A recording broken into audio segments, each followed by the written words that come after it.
I knew something was wrong the moment the music stopped. Not slowly, not gently. It cut off like someone had pulled a knife through the air. The guests froze. Crystal glasses hovered mid-air. Conversations died in people's throats. Every eye turned toward the altar, toward me. I was standing there in a white dress that didn't feel like mine. The man beside me didn't reach for my hand. Alexander Knox stood tall, dark, perfectly still. The most powerful mafia boss on the East Coast. A man people feared without knowing his name. A man who ruled through silence, not noise. And he didn't look at me. Not once. His jaw was locked. His eyes were fixed somewhere beyond the crowd, as if this wedding was just another transaction he needed to survive. I swallowed hard. This wasn't how it was supposed to go. He was supposed to marry my sister. Everyone knew that. The invitations had her name on them first. The rumors whispered her beauty, her fire, her boldness. She was the one Alexander Knox wanted, the one he had noticed, the one he had asked about. Not me. I was the quiet one, the backup, the girl who stayed out of sight and never caused trouble. Yet here I was, standing at the altar, married to the most dangerous man in the room. The officiant spoke, but his voice sounded far away, like I was underwater. My heart pounded, so loudly I was sure everyone could hear it. I glanced sideways, hoping, foolishly, that Alexander would meet my eyes. He didn't. When it was time to say his vows, he spoke only 2 words. I do. No emotion, no hesitation. Just certainty. When it was my turn, my voice almost failed me. I do. That's when it happened. Alexander finally turned his head. For half a second, his eyes met mine. And in that moment, I didn't see love. I didn't even see coldness. I saw calculation, like he was measuring the damage and deciding it was worth it. A shiver crawled down my spine. The ring slid onto my finger, heavy, cold, permanent. Applause erupted. Cameras flashed. People smiled. But I felt like I had just stepped into a cage made of gold and shadows. As we turned to walk back down the aisle, Alexander leaned in close enough that only I could hear him. Stay close, he said quietly. Not a request. A warning. I nodded, my throat too tight to speak. The doors of the cathedral opened, and night swallowed us whole. Outside, black SUVs lined the street like silent guards. Men in dark suits scanned rooftops, hands near their weapons. This wasn't a celebration. It was a battlefield dressed as a wedding. As Alexander guided me into the car, his grip was firm. Not rough, not gentle. Protective. Possessive, confusing. The car door shut with a heavy thud. The world outside disappeared. I turned to him, finally finding the courage to ask the question burning inside me. Why me? For a long moment he didn't answer. The car started moving. City lights blurred past the window like fleeing thoughts. Then Alexander spoke, his voice low and steady. Because letting you go, he said, eyes forward, wasn't an option. My breath caught. That wasn't an answer. That was a sentence with a hidden threat. As the city disappeared behind us, one truth settled deep in my chest. He didn't marry me because he loved me. He married me because something far more dangerous was coming. And somehow, I was right at the center of it. The car was silent except for the hum of the engine. Outside, the city lights painted fleeting, stripes across my face, but inside, there was only shadow. Alexander Knox didn't look at me. Not once. His hands rested on the steering wheel, knuckles white. Calm, controlled, lethal. I tried to make sense of it. My sister. She should be the one sitting here, protected by this man, worshipped by the very people who would kill to be in his favor. Instead, it was me. Scarlet. The quiet one, the invisible one, the backup. Somehow fate, or whatever cruel twist of destiny this was, had put me here, in the lion's den as the prize. I swallowed hard. My fingers dug into the leather of the seat. I wanted to speak, to demand, answers to scream. But even my own thoughts seemed too small for the enormity of the situation. I had just married a mafia boss. A man who could decide life or death for hundreds. A man whose smile could destroy or seduce with equal force. And he didn't even want me. The mansion loomed ahead, dark and monumental, every corner illuminated by sharp spotlights. It was more fortress than home. Guards in black suits flanked the gates. A river of expensive cars streamed into the driveway, each engine a warning, a growl in the night. Realized then that nothing about this life was ordinary. And I wasn't ordinary either. At least not anymore. Alexander didn't speak. He didn't need to. Every detail of his presence communicated the rules. Watch, obey, survive. When we entered the grand hallway, chandeliers cast fractured light on marble floors so polished they reflected his image in a ghostly double. I couldn't look away from the sharpness of his profile, the way he carried power without effort, how men and women alike seemed to shrink slightly when he passed. This wasn't a man who loved. This was a man who dominated, and I was trapped in his orbit. A servant guided me to my room, opulent and cold, every surface polished to perfection. There was no warmth here, only order, only control. A room that reminded me I wasn't at home.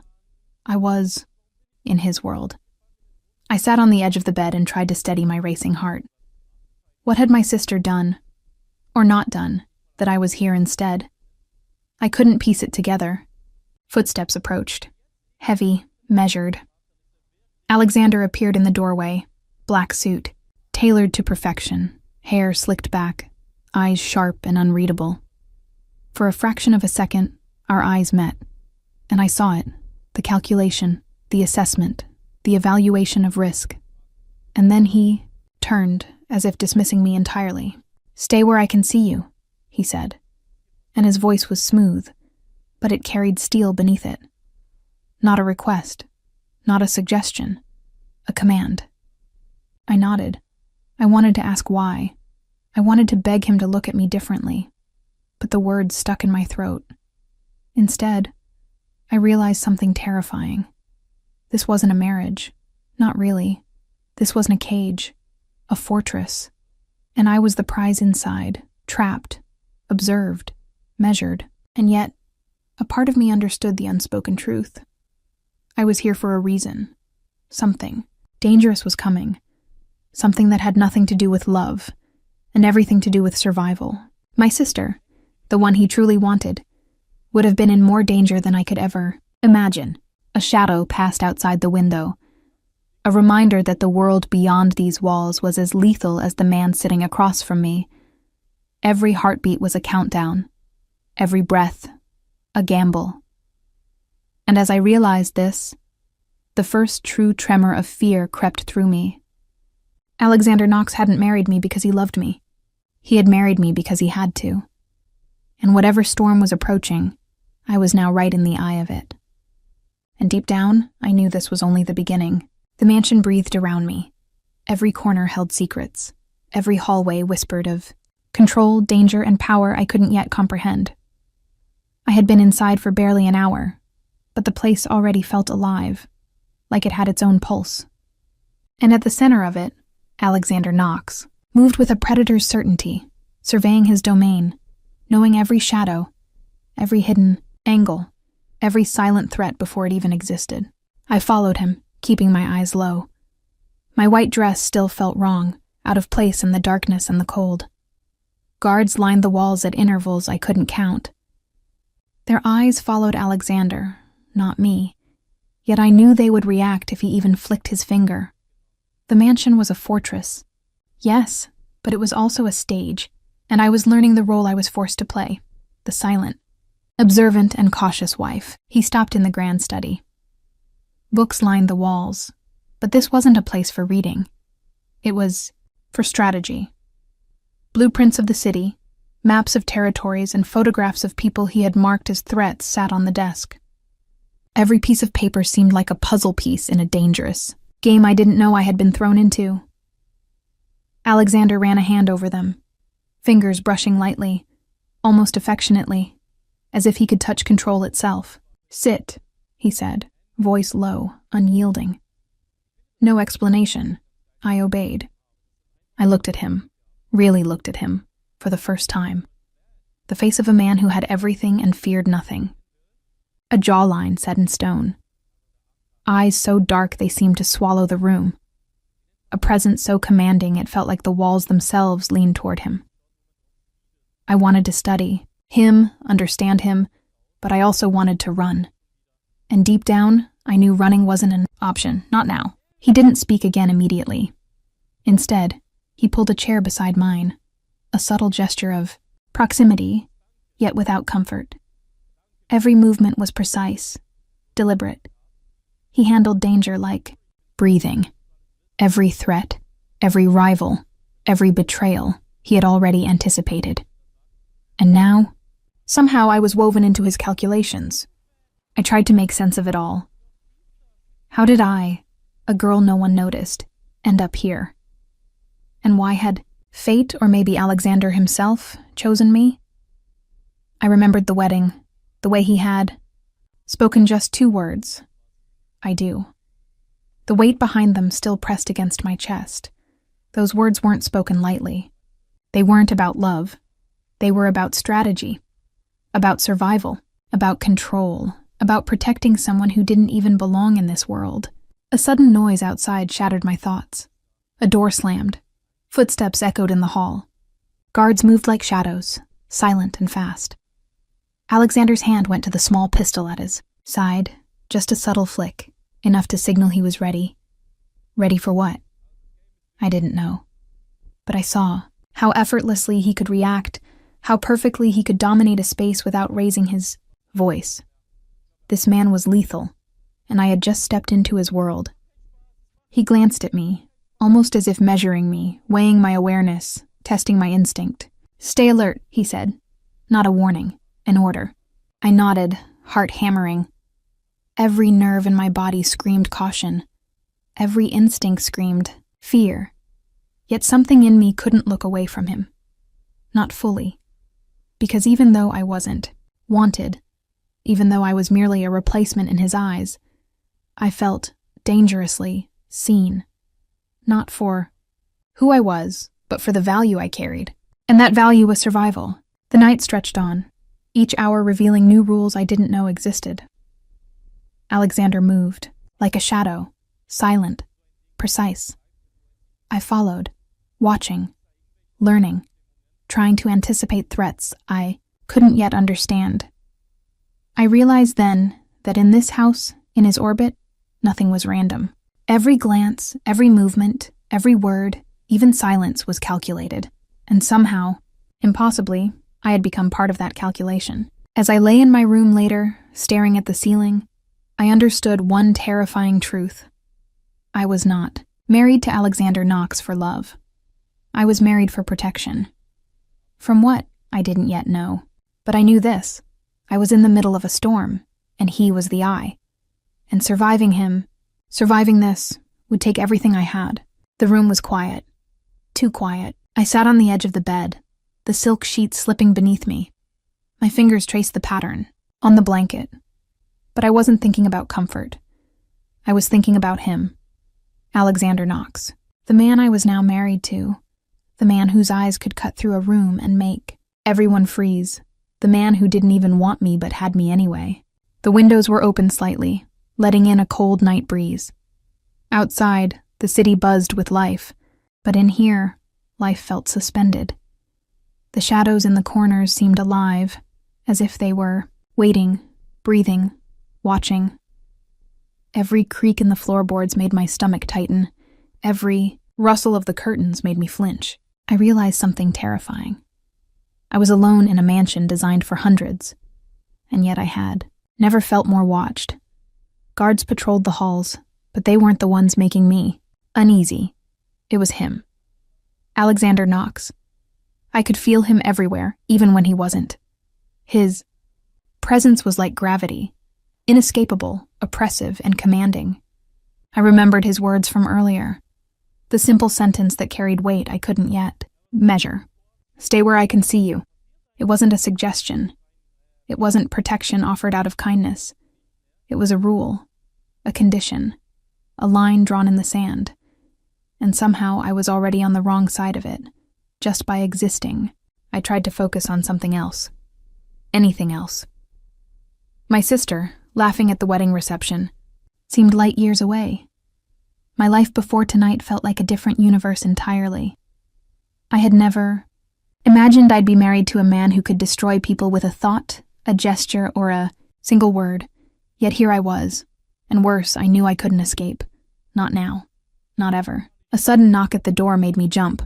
My heart raced. I wasn't ready for visitors. Not yet. The door cracked open, and a servant entered quietly, bowing slightly. They handed me a tray. With food, but I barely noticed it. My thoughts were elsewhere. I kept thinking about him. About Alexander. About the way he moved through the house, silent, commanding, untouchable. How did someone like him even function in the world of ordinary people? How could I possibly navigate this strange, dangerous life without being swallowed by it? Then it hit me. This wasn't just about power. This wasn't just about fear. This was about control. Every action, every glance, every word, even silence was calculated. And I was now part of that calculation. My presence had a purpose. My survival had a price. And I didn't even know what that price was yet. The night stretched on. Shadows lengthened. The wind outside whispered through the open window. And I realized that in this mansion, alone, surrounded by danger and power I couldn't yet grasp, I was learning a hard truth. I wasn't just married to Alexander Knox. I was under his protection, whether I wanted it or not. And protection in his world was never gentle. It was never safe. I lay back against the pillow, staring at the ceiling. My heart slowed slightly, but the fear didn't leave. It never would. Not fully, because I was no longer just Scarlett, the quiet girl. I was Scarlett, the girl who had married a mafia boss, the girl who was trapped in a world of power, danger, and secrets. The girl who didn't yet understand that surviving Alexander Knox meant surviving herself. Outside, the city hummed. Inside, the mansion slept, but I didn't. I was awake to every sound, every shadow, every breath. I was awake to the danger that had just begun. And deep down, I knew one terrifying truth. Tonight was only the beginning. The night was far from over. The mansion's walls weren't just stone. They were alive. Shadows stretched and twisted across the marble floors, each corner hiding possibilities I didn't want to imagine. I hadn't even made it through the first hour of real danger, and already my heart raced like a trapped animal. Then I heard it. A low rumble outside. Not a car. Not the wind. Something heavier. Something moving with intent. Alexander's head snapped up. His eyes, dark and sharp as a blade, scanned the room. Every muscle in his body tightened, ready to strike. He didn't speak. He didn't have to. The energy in the air changed instantly. Guards moved to positions I hadn't even noticed before. The mansion was no longer just a home. It was a fortress, and I was trapped in its center. The front door exploded inward with a sound that made my ears ring. Wood splintered. The smell of smoke hit me first. Then came the shouts. Men in dark clothing stormed inside, weapons drawn. I froze. My mind screamed to run, but my body didn't move. My legs felt like lead. Alexander moved like lightning. He was everywhere at once. One moment he was in front of me, blocking my path.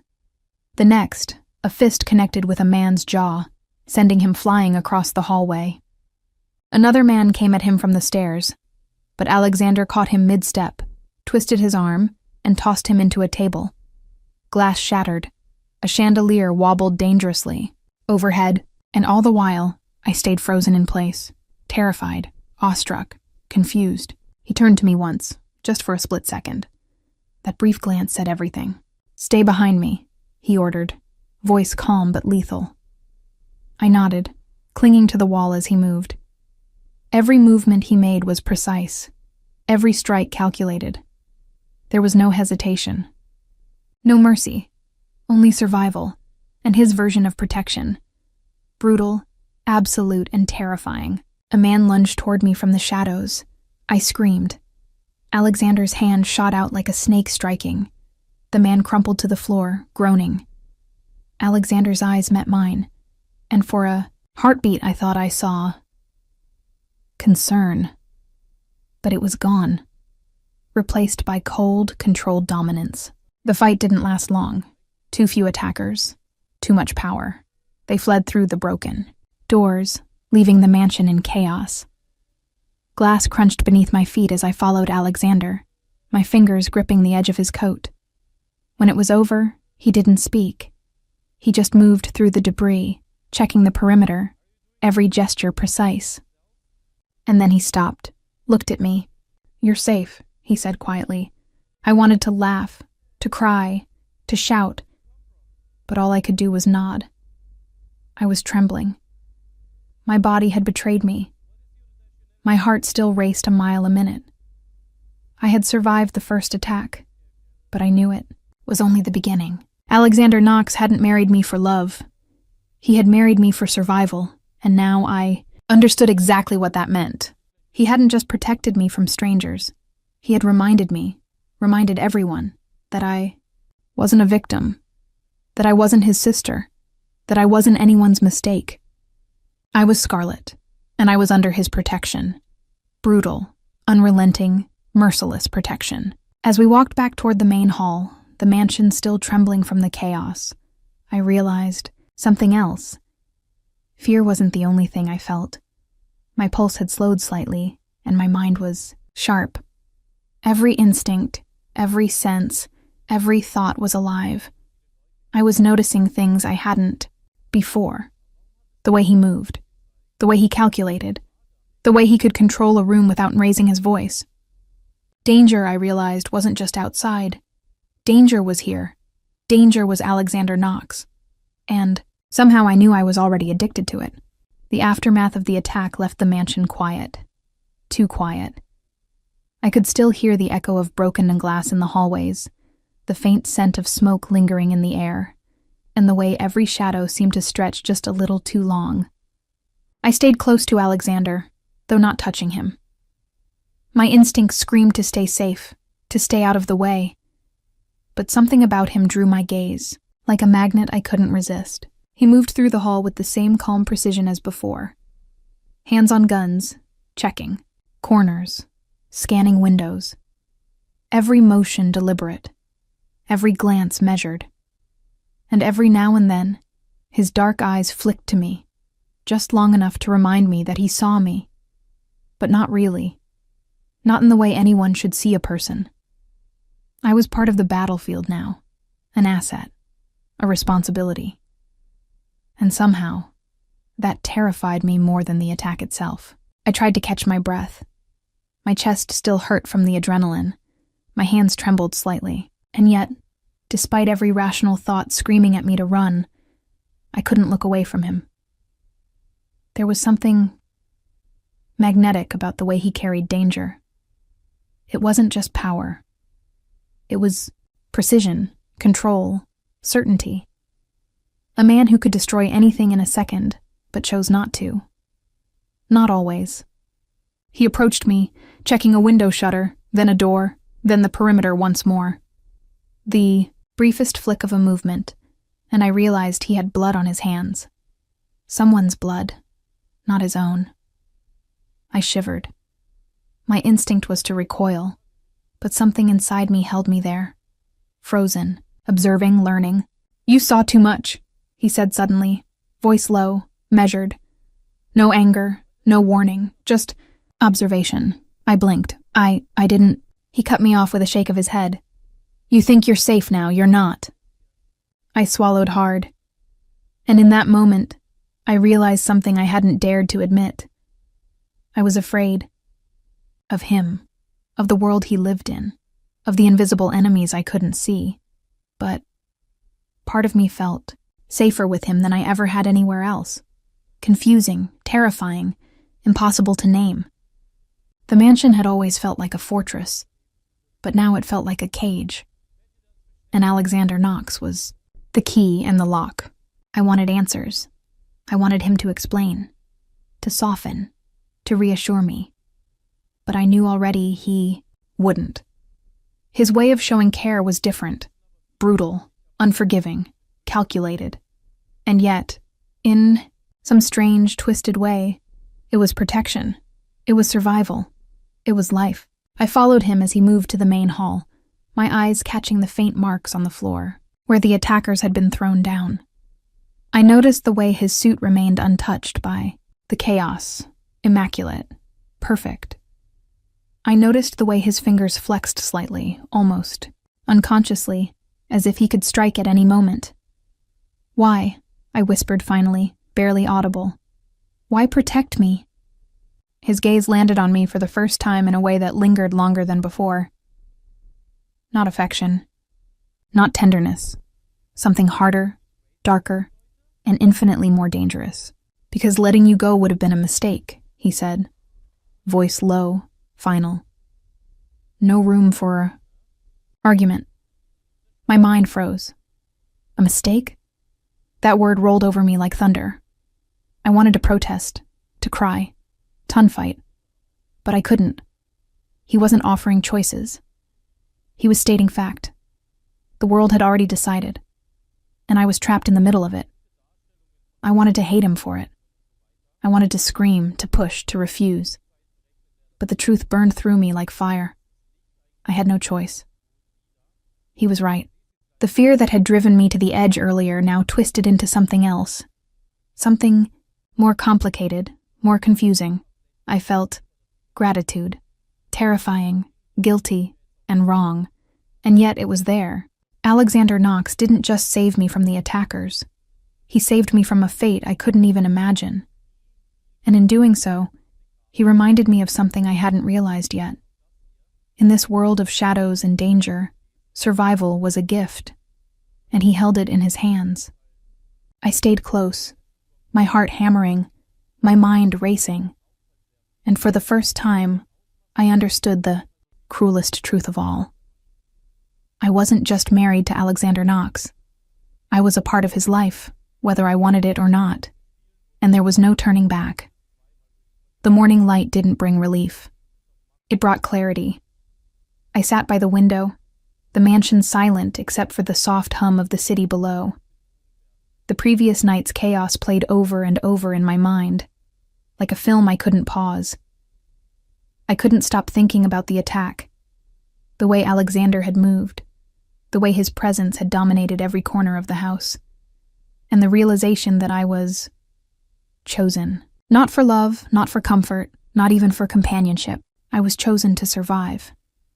It hit me in a sudden, terrible rush. The attackers, the men who had tried to storm the mansion, they weren't there for my sister. They hadn't been mistaken. They hadn't gotten the wrong address.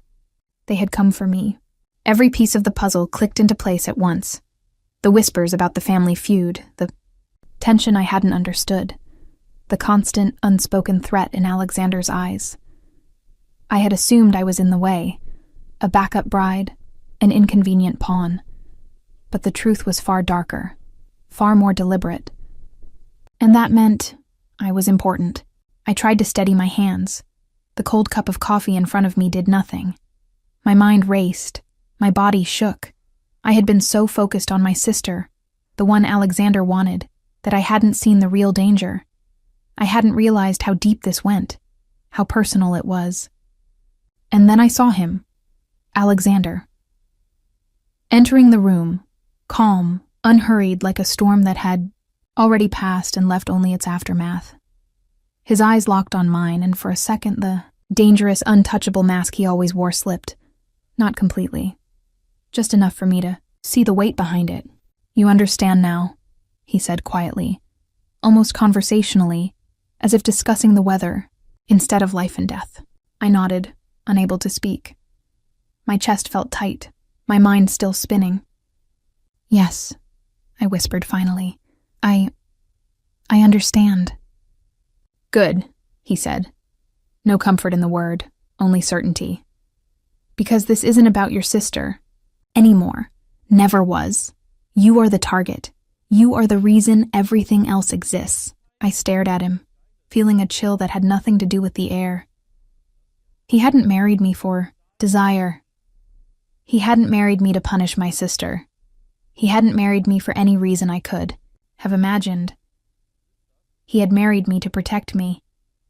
and that protection came at a cost I hadn't understood. "Why?"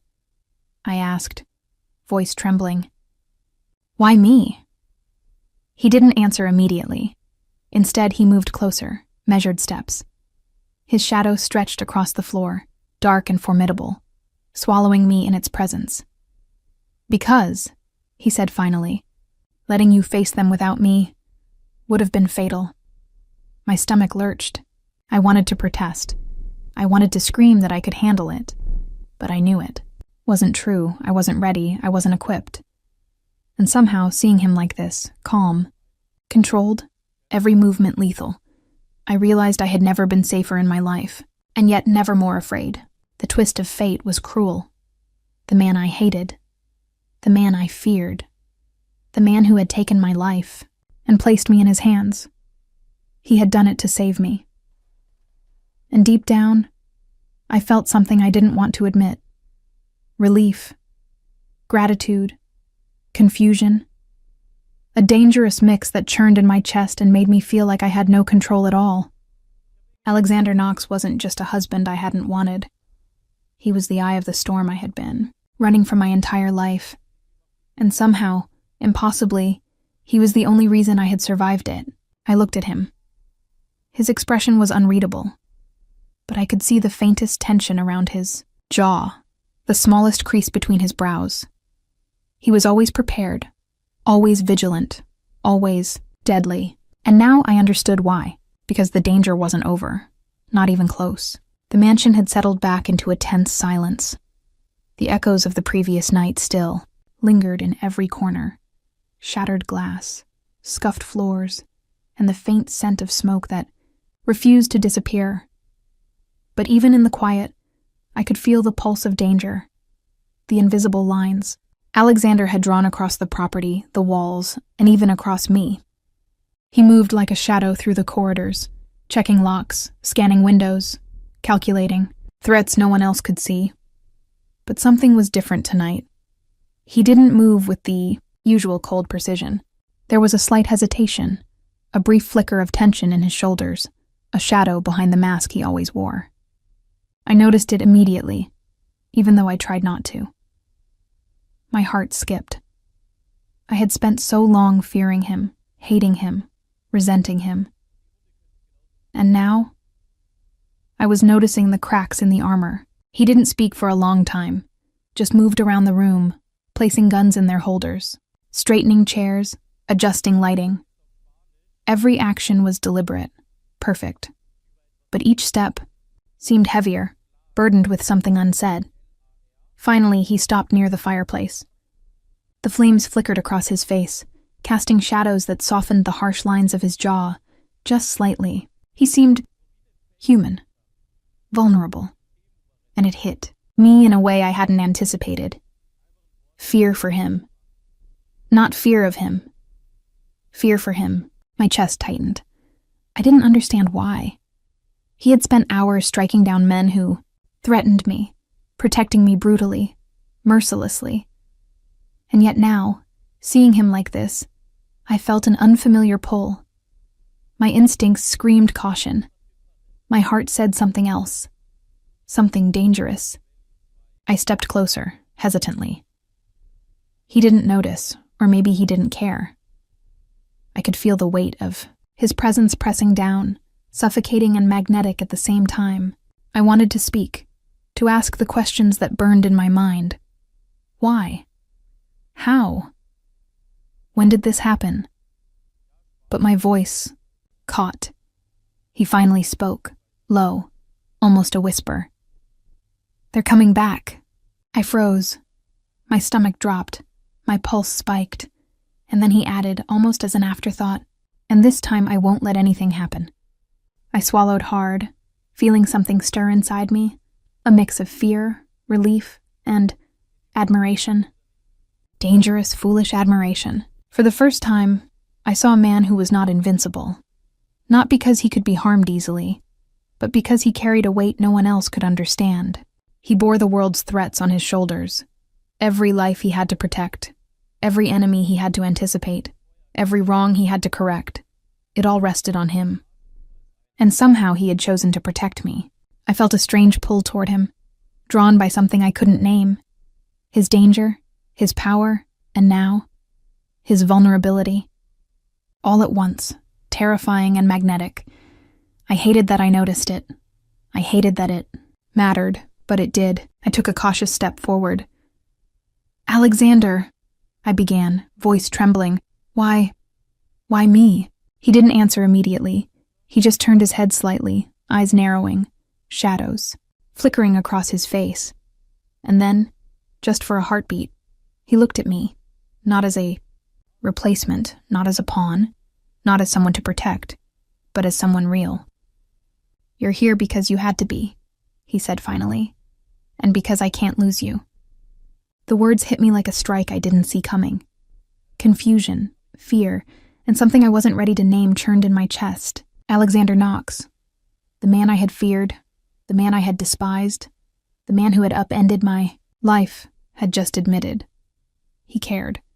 In his own brutal, controlled way, he cared. And I felt it too.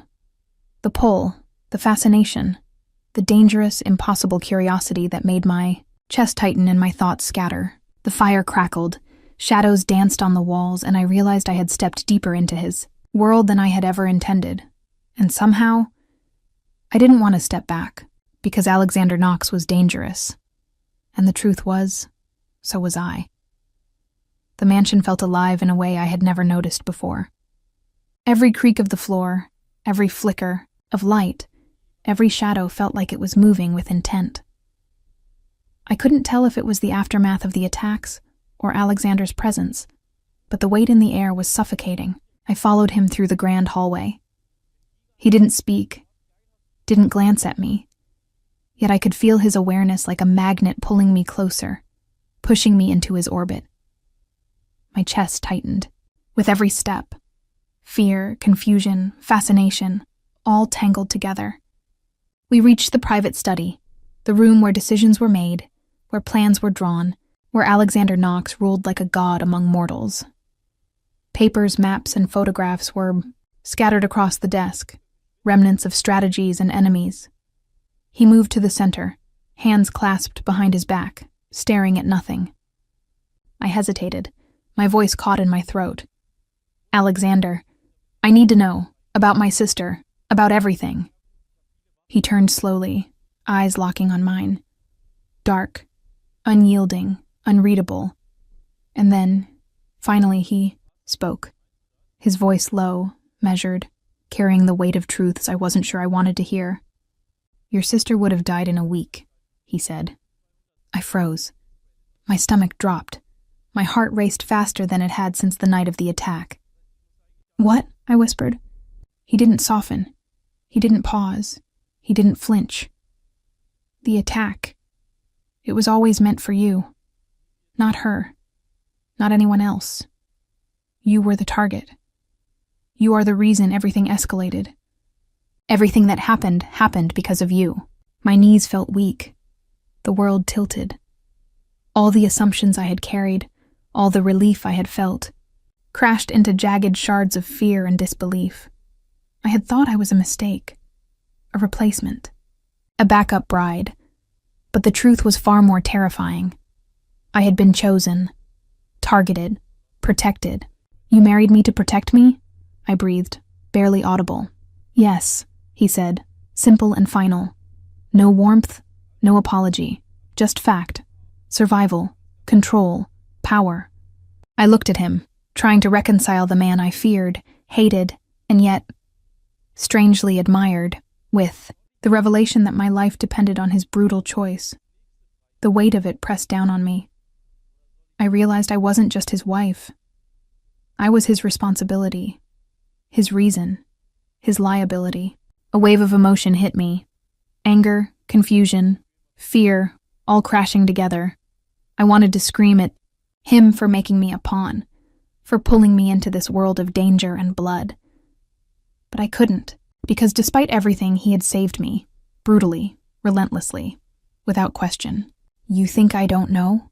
he asked suddenly, his voice sharp now, cutting through my spiraling thoughts. "You think I don't see the fear, the hesitation, the curiosity in your eyes. You were never second choice. You were never disposable. You are necessary. I wanted to argue. I wanted to fight him, push back against the truth, deny the pull that had been growing in me for days. But I couldn't. I felt it. Danger, fascination, attraction, fear, all mixed into something raw, uncontainable, and terrifyingly beautiful. Alexander stepped closer. His shadow stretched over me, dark and powerful. "Do you understand now?" he asked, voice low, commanding. "Do you understand why letting you face this world alone would have been fatal?" I nodded, though my throat was tight. My pulse thundered in my ears. "Yes," I whispered, I understand." The firelight flickered across his face. Shadows softened the edges of his jaw just enough to make him human in a way I had never seen. But the power, the danger, the threat remained, always. And I realized something terrifying. I was no longer just scared of the world. I was scared of losing him. And perhaps, in some way I wasn't ready to name, I was beginning to care. The mansion felt alive with danger again, though the night was silent. Too silent. Every shadow seemed to tremble, every light flicker like a warning. I followed Alexander through the hallways, trying to keep pace, trying to make sense of everything I had just learned. My pulse was wild. My heart hammered not just from fear, but from a strange, unnameable pull. I was scared of him. I was fascinated by him. And now, I was beginning to see why. He stopped in front of a large window, looking out at the city below. The skyline stretched, endlessly. A glittering battlefield that I didn't understand. Alexander didn't glance at me, but I could feel the weight of his attention, the invisible tether that held me close even when he seemed distant. "They'll come back," he said finally, voice low and measured. "And next time, it won't be a warning." I shivered. My hands tightened around my coat. I can help," I whispered. "I can stay out of the way, but..." He cut me off with a glance so sharp I flinched. "You're not out of the way. You're the reason this happens. You're the reason I act. The moment you step into this world, you're part of it." My stomach dropped. Part of me wanted to cry. Part of me wanted to run. But another, more dangerous part of me, the part that had been quietly observing, quietly fascinated, stayed, frozen in place, waiting for him to explain. He finally turned to me, his eyes dark, unyielding. But now, there was something else. A flicker of raw emotion. Concern, maybe. Or care. Something I had never dared to imagine. "You have to understand," he said quietly. "I married you because it was the only way to save you, not her. You survival first. Everything else comes second." My throat closed. I wanted to hate him for taking my life, for pulling me into this world I wasn't ready for. But I couldn't. Because he was right. And because somewhere deep down I felt a strange, dangerous gratitude. I stepped closer. "But do you care? For me?" I asked, voice trembling. He froze, his jaw tightening. Then, after a long pause, he said, "I didn't choose you for love. But I can't risk losing you. Not now. Not ever." The words were strange. Not tender. Not warm. Brutal and cold in delivery. But beneath the surface, I felt it. The pull. The unspoken bond forming in the cracks of fear and survival. I realized then that love in his world wasn't soft. It wasn't gentle. It was survival. It was protection. And it was brutal. And somehow that was enough. A new sound shattered the moment. Movement outside. Quick, precise, dangerous. Alexander's body tensed. Guns, shadows, strategy. It all returned instantly. The calm mask fell back into place. Every inch of him screamed lethal, calculated, unstoppable. I wanted to run. I wanted to hide. But I didn't. Not fully. because somewhere, even in fear, I trusted him. I had to. He had saved my life once, and I knew he would do it again, no matter the cost. The night stretched on. The danger was far from over, but the bond between us had shifted. Fear had mixed with fascination, confusion with trust. I realized something terrifying. Surviving. Alexander Knox wasn't just about avoiding harm. It was about surrendering to the world he ruled, a world of power, danger, and impossible attraction. And I was ready to step deeper, even if I didn't fully understand what that meant. Because in his world, love wasn't gentle. But survival could be deadly beautiful. The night returned with a vengeance. Footsteps. Soft, calculated, crawling along the outer perimeter of the mansion. I could hear them now. Not distant anymore. Close. Too close. My pulse shot through my chest, faster than ever. I froze, every nerve on edge. Alexander moved first. His body shifted, coiled, lethal. One step forward, and it was like the shadows themselves obeyed him. Every guard, every weapon, every hidden camera seemed to bend to his command. But now, I could see it in him, something I hadn't seen before. Vulnerability. Not fear, not hesitation, but the weight of responsibility. A man who could destroy the world, yet was haunted by the thought of losing me. I wanted to speak, to say something, anything. But my voice failed. I could only watch him.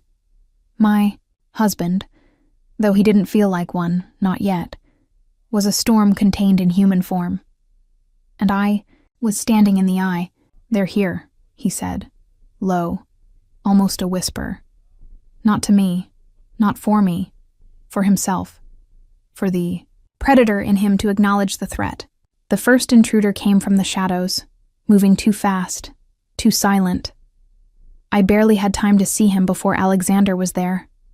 One move, a flick of his hand, and the man went down, unconscious, but alive. Another came, and Alexander met him mid-step, twisting, flipping, throwing him into the wall with a precision that made me shiver. I realized something terrifying.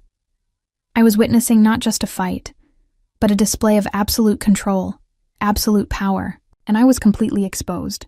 My heart hammered, fear and adrenaline crashing in waves. "Alexander, what do I do?" I whispered, almost too softly to be heard. He glanced at me, eyes dark, unreadable, but the faintest hint of something, care, concern, maybe even pride, flashed across his face. "Stay behind me. Watch, learn, survive." His words weren't comforting. They were orders. But I obeyed anyway. I had no choice. And I realized that in this world, that obedience wasn't weakness. It was survival. The fight escalated. Men stormed in, shadows moving faster than I could track. Alexander met. Every strike, every attempt, every angle. And yet, somehow, he also kept me in sight. Always. Aware I was there, protected. One man slipped past. Just for a second. He lunged toward me. My scream tore out raw and sharp. Alexander moved before I even registered the movement. One step, one shift, and the attacker was slammed into the floor, incapacitated. He turned to me then, the storm fading for a moment. His chest heaved slightly. The first time I'd seen him like that. Not calm, not calculated, but alive. Vulnerable. Exhausted. Human. "You're impossible," he said, voice low, gravelly, almost a confession. "You shouldn't be here. And yet, you are." I realized then that I wasn't just terrified of the world. I wasn't just terrified of him. I was terrified of the pull he had over me.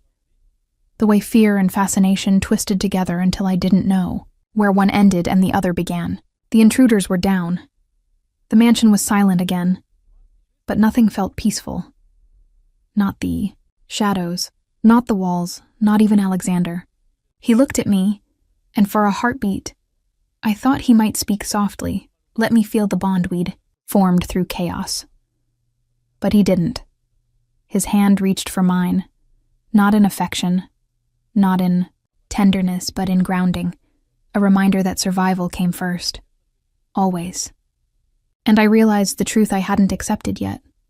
Loving him, trusting him, being drawn to him. None of it would be gentle. None of it would be safe. But in a world this dangerous, it was the only way to survive. I squeezed his hand back, trembling, and in that simple act, I knew something had shifted. Not love. Not yet, but something dangerously close. Something that would change everything. The night was electric. Every shadow felt alive, every sound amplified. I could hear the faintest footstep, the rustle of clothing, the whisper of movement outside. My heart pounded so hard I thought it would burst through my chest. And through it all, Alexander was a storm contained in human form. He moved silently, eyes scanning, hands poised on guns, knives, and every weapon in the room. I stayed behind him, breathing shallow, clutching his coat, trying not to make a sound. But I wasn't invisible. He knew I was there. He had to. And somehow, in that knowledge, I felt protected. "Stay close," he muttered, voice low, dangerous. Not a command, not a warning, just fact. Then it happened. A window shattered. Glass exploded across the floor. Shadows moved faster than I could track. And then I saw them. Men in black, armed, trained, relentless. The final wave. The attack we had been waiting for. Alexander didn't flinch. Not once. Every move precise. Every strike lethal. He moved like he owned the world, but his eyes betrayed him, just slightly, for a fraction of a second. Concern. Anxiety. A calculation I couldn't see but could feel. One intruder lunged toward me. My scream tore out before I even thought. Alexander's hand shot out, grabbing me, pulling me behind him in a fluid motion that left me pressed against his chest. Heart racing. I realized I could feel his pulse. Strong. Steady. Controlled. Human. Another man charged. Alexander met him mid-step, spinning, throwing him against a wall.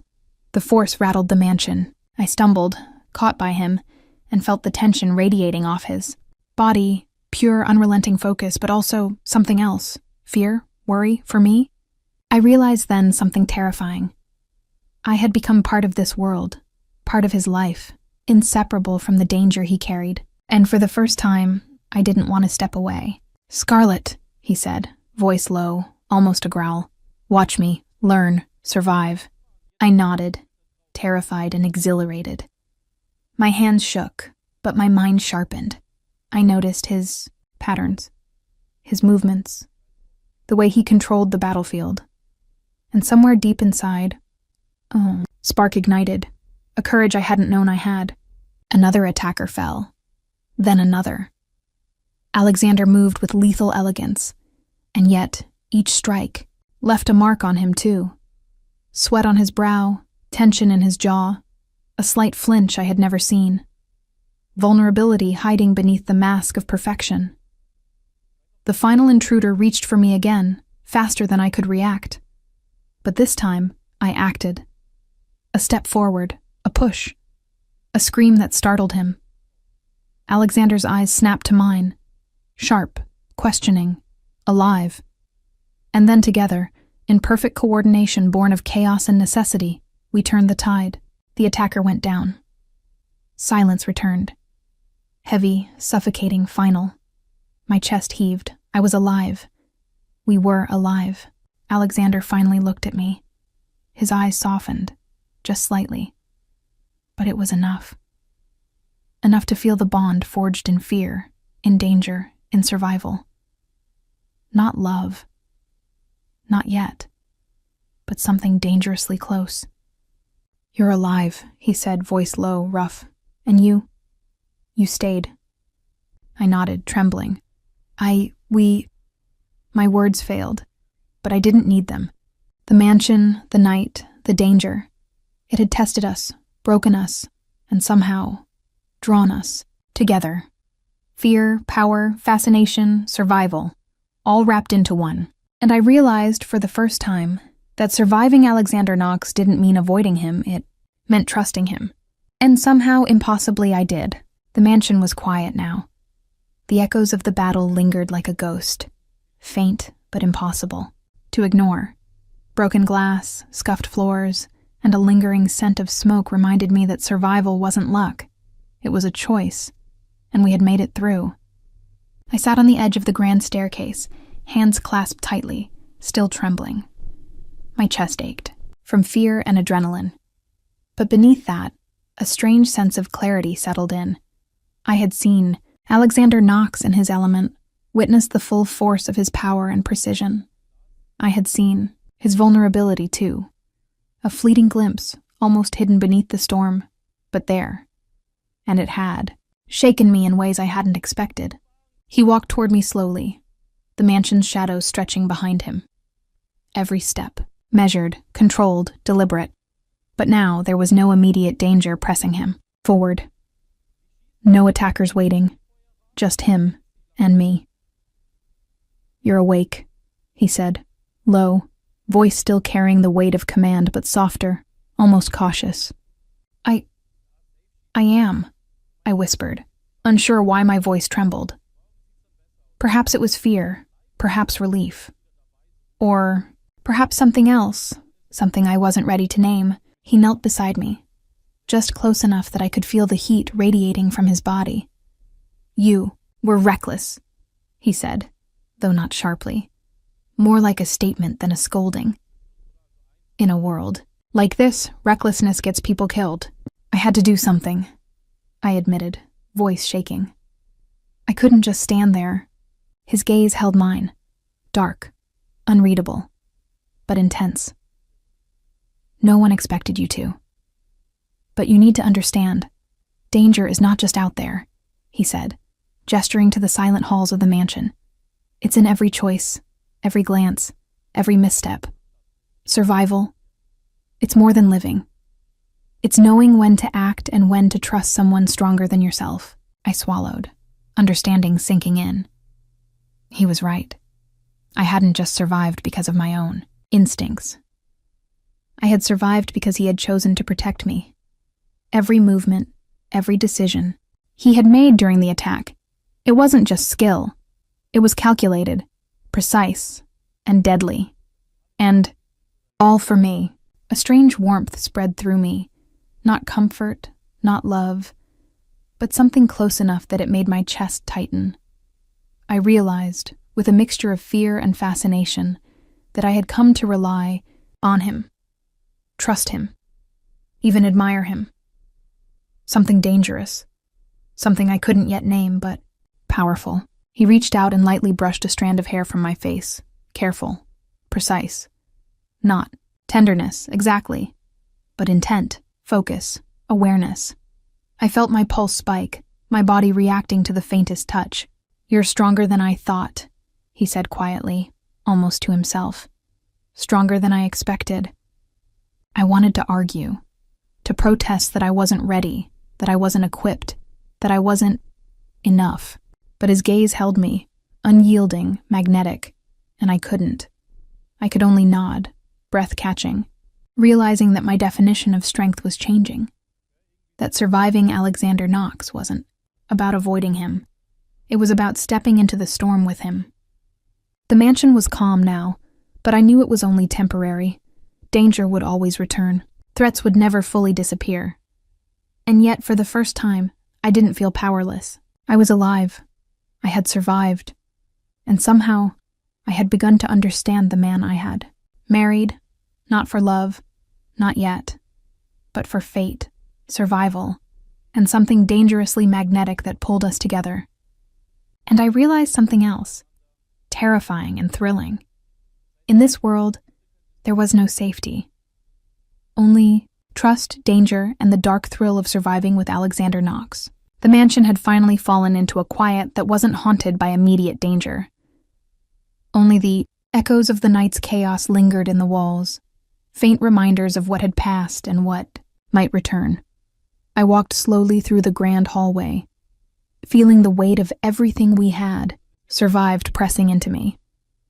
Each step made me more aware, not just of the danger around me, but of the strange, undeniable pull Alexander held over my life. He followed silently, a few paces behind. I didn't look back, but I felt him, always present, always there, like gravity. There was no threat now, yet the tension hadn't entirely left the air. It was subtle, dangerous, alive. A pulse I could sense in the walls, the shadows, and in him. I stopped at the large windows overlooking the city, the night lights shimmering like distant stars. I inhaled slowly, trying to process everything. The attacks, his protection, the truth about my sister and the storm that had become our life. "You've changed," he said quietly, his voice breaking the silence. Not a statement, not a threat. Observation. I turned to him, surprised. "I have?" He nodded once, dark eyes unwavering. "You're not the same girl who came into this mansion. You've seen it all. You've survived. And somehow, you've adapted." I felt a strange sense of pride mixed with fear. Adapted. That word carried weight. It wasn't just about surviving danger. It was about accepting it, about understanding it, about learning how to exist in his world. And I realized I had done just that. He stepped closer, and for the first time since we had been married, the calculated walls around him seemed to soften just a fraction. Not completely, but enough that I could feel it. The faintest vulnerability beneath the surface. "You trust me," he said, almost as a question, though his tone didn't waver. I hesitated. My chest tightened. I have to," I admitted, "because if I don't, I won't survive." He nodded, a small, almost imperceptible acknowledgement. "Good," he said, voice low. "Dangerous, yet carrying something unspoken. Because in my world, trust is everything, and right now, you're the only one I trust." The words sent a shiver through me. Not fear, not love, not yet. Something darker. Something magnetic. Something I couldn't quite name. My pulse spiked, and I realized the dangerous bond forming between us, one forged in survival, blood, fear, and the faintest glimmer of something resembling care. I took a cautious step closer. "And you trust me to survive with you?" He didn't answer immediately. Instead, he reached out, brushing a strand of hair from my face with careful precision. Not tenderness, exactly, but awareness, presence, focus. Finally, he said, "I don't have a choice." I stared at him, realizing the truth behind the words. He had chosen to protect me not for love, not for desire, but because he couldn't allow me to be lost. And somehow, in that brutal, merciless, controlled way, it felt like the first thread of something dangerously intimate forming between us. The city lights flickered behind us, shadows dancing across the walls. And in that quiet, filled, with the remnants of chaos and danger, I understood something profound. Surviving Alexander Knox wasn't just about avoiding harm. It was about stepping into the storm, standing beside him, and letting the danger and the attraction pull you in, even when it terrified you. I reached out lightly, letting my hand brush against his, not in surrender, not in softness, but in acknowledgement, connection, trust, understanding. And for the first time, in the quiet aftermath of the storm, I realized something thrilling and terrifying. This world of danger, power, and survival wasn't just his, it was ours. The mansion was silent. For the first time since I'd arrived in Alexander Knox's world, the chaos had passed. The danger wasn't gone, it never would be. But for a moment, the storm had lifted.